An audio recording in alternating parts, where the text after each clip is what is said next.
Hi, I'm Jill from jillshomерemedies.com, and today I'm going to make comfrey oil.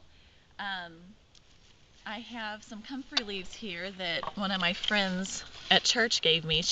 I call her my herbal friend. We both love herbs, and she picked this from her garden. I do not have comfrey growing right now. I have plans to plant it this spring, but I have not ever grown my own comfrey, and she shares hers with me because she gets so much, and I really appreciate it. Comfrey, you can think of comfrey as being like the word comfort.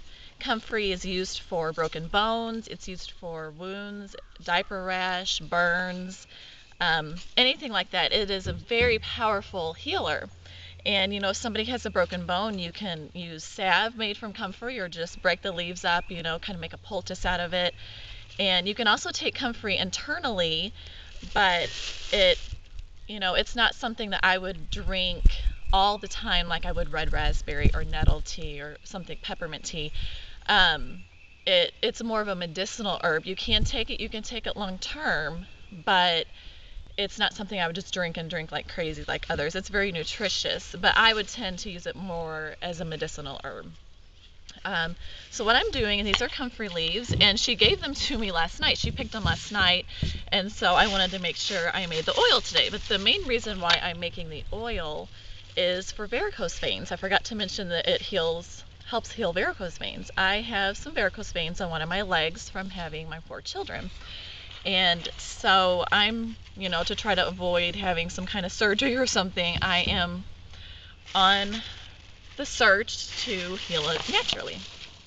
So what I'm going to do is just take this comfrey and just kind of chop it up like you would lettuce for a salad.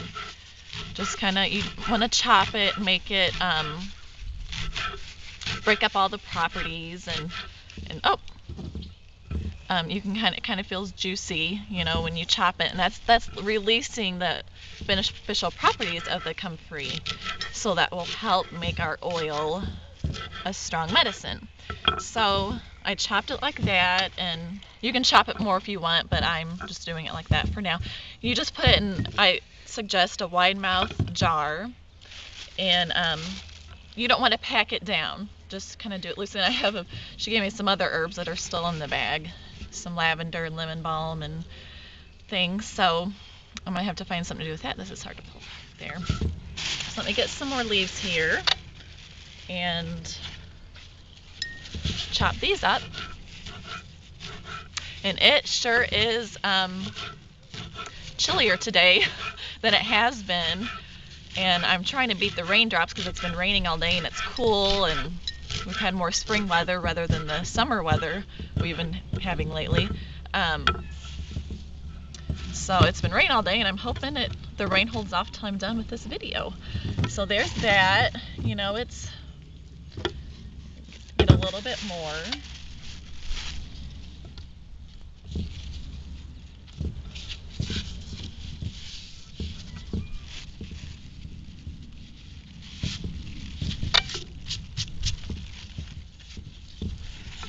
And if I was going to use this comfrey internally, I would wash it a little better. With this, I just have kind of wiped it off, because I know that I'm making a comfrey oil, and I'm going to turn it into a salve to use for my veins and diaper rashes, things like that. So that's all the comfrey I'll put in there. It's just loosely in there, and I didn't pack it down. It's just a loose jar. And then I'm going to fill it with olive oil. You can do a combination of olive and almond oil if you want. But I am just going to use, this is extra virgin olive oil. And you want to fill that up. And I'm just going to kind of put a lid on and shake it a little bit. And what I'm going to do, I'm going to take the lid off, and I'm going to set it inside a 100-degree oven for an hour and just let it bake in there real slow, just 100 degrees. And then I will take it out of the oven and put a lid on it and set it on my counter for 1 to 2 weeks. And I tend, whenever I make medicinal herbs, I tend to do it for the longer period of time just to make it even more potent and more effective. You can do it for a week. You know, I might strain it sooner if I needed it sooner, but I'm going to set this on my counter for 2 weeks, and then I'm going to make a salve out of it. So after you've had this on the counter for 2 weeks, you strain it, you know, and squeeze all the juice out of the leaves, and you'll have a green oil, and then I'm going to make a salve out of it. And so when I do that, I will meet you back here and show you how to make a salve.